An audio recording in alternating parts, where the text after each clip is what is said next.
ರಾಜ್ಯ ಸರ್ಕಾರ ಕಬ್ಬಿನ ಬೆಲೆ ನಿಗದಿಪಡಿಸಿ ಒಂದು ಆದೇಶ ಹೊರಡಿಸಿದೆ. ಎಲ್ಲ ಫ್ಯಾಕ್ಟ್ರಿ ಕಬ್ಬು ನುರಿಸುವಂಥ ಎಲ್ಲ ಫ್ಯಾಕ್ಟ್ರಿಗಳಿಗೆ ಆದೇಶ ಕಳಿಸಿದೆ. ಆ ಆದೇಶದ ಪ್ರಕಾರ ಪ್ರತಿ ಟನ್ನಿಗೆ 3,300 ರೂಪಾಯಿ ಕೊಡಬೇಕು ಅಂತೇಳಿ ಸರ್ಕಾರ ಸೂಚನೆ ಕೊಟ್ಟಿದೆ.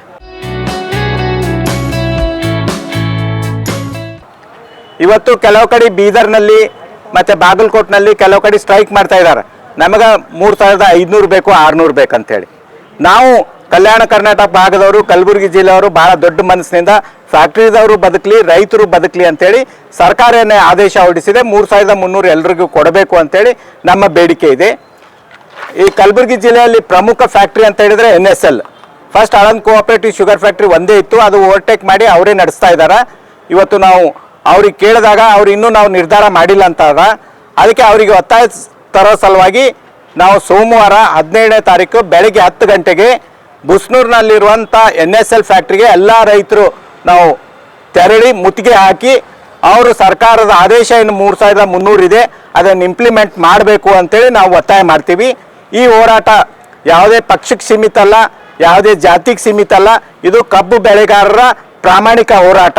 ಈ ಹೋರಾಟದಲ್ಲಿ ಎಲ್ಲ ರೈತರು ತಮ್ಮ ಸ್ವಂತ ಟ್ರ್ಯಾಕ್ಟರ್, ತಮ್ಮ ಸ್ವಂತ ವೆಹಿಕಲ್ ಮೇಲೆ ಬರಬೇಕು. ಮತ್ತು ಎಲ್ಲ ಜಮೀನಿಗೆ ಹೋದಾಗ ಹೆಂಗೆ ಊಟ ಕಟ್ಕೊಂಡು ಹೋಗ್ತಾರೆ, ಎಲ್ಲರೂ ತಮ್ಮ ಊಟ ಕಟ್ಕೊಂಡು NSL ಫ್ಯಾಕ್ಟ್ರಿಗೆ 17ನೇ ತಾರೀಕು ಸೋಮವಾರ ಬರಬೇಕು ಅಂತೇಳಿ ಈ ಮೂಲಕ ನಾವು ಮನವಿ ಮಾಡ್ಕೊಳ್ತಾ ಇದ್ದೀವಿ. ಇವತ್ತು ರಿಕವರಿ ಬಗ್ಗೆ ಏನು ಗೋಲ್ಮಾಲ್ ಮಾಡ್ತಾರ, ಕಲಬುರಗಿ ಜಿಲ್ಲಾಧಿಕಾರಿಗಳಿಗೆ ಒಂದು ಮನವಿ ಮಾಡ್ಕೊಳ್ತೀನಿ. ನೀವು ಫ್ಯಾಕ್ಟ್ರಿದವ್ರು ಕೊಟ್ಟಂಥ ರಿಕವರಿ ಮೇಲೆ ನಮ್ಮ ರೈತರ ಬೆಂಬಲ ಬೆಲೆ ನಿರ್ಧಾರ ಮಾಡಬೇಡ್ರಿ. ಫ್ಯಾಕ್ಟ್ರಿದವ್ರು ಯಾವಾಗಲೂ ಕಡಿಮೆನೇ ಕೊಡ್ತಾರೆ ಅವ್ರು ಬೇಕಂತಲೇ. ಈ ಮೊದಲು ನಮ್ಮ ಡ್ರೈ ಏರಿಯಾನಲ್ಲಿ ಶುಗರ್ ಕಂಟೆಂಟ್ ಜಾಸ್ತಿ ಇರ್ತದೆ, ನೀರಿನ ಅಂಶ ಭಾಳ ಕಡಿಮೆ ಇರ್ತದೆ. ಈಗ ಬಿಸಿಲು ಜಾಸ್ತಿ ಆದಾಗ 40+ ಟೆಂಪ್ರೇಚರ್ ಇದ್ದಾಗ ರಿಕವರಿ ಪರ್ಸೆಂಟ್ ಮೋರ್ ದೆನ್ 12% ಇದ್ದೇ ಇರ್ತದೆ. ಅದಕ್ಕೆ ಅದನ್ನು ಖಾತ್ರಿಪಡಿಸೋ ಸಲುವಾಗಿ ನೀವು ಜಿಲ್ಲಾಧಿಕಾರಿಗಳು ನಿಮ್ಮದೇ ಒಂದು ವ್ಯವಸ್ಥೆ ಮಾಡ್ಕೊಳ್ಳಿ.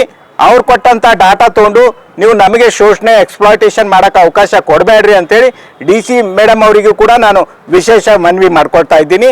ಈ ಮತ್ತೊಂದು ಸತಿ ಎಲ್ಲ ರೈತರು ಸ್ವಯಂ ಪ್ರೇರಣೆಯಿಂದ ನಿಮ್ಮ ಟ್ರ್ಯಾಕ್ಟ್ರು, ನಿಮ್ಮ ಊಟ ಕಟ್ಕೊಂಡು ಸೋಮವಾರ 10 ಗಂಟೆಗೆ ಬುಸ್ನೂರಿನಲ್ಲಿರುವಂಥ NSL ಫ್ಯಾಕ್ಟ್ರಿಗೆ ಎಲ್ಲರೂ ಬರಬೇಕು ಅಂತೇಳಿ ಮನವಿ ಮಾಡ್ಕೊಳ್ತಾ ಇದ್ದೀನಿ.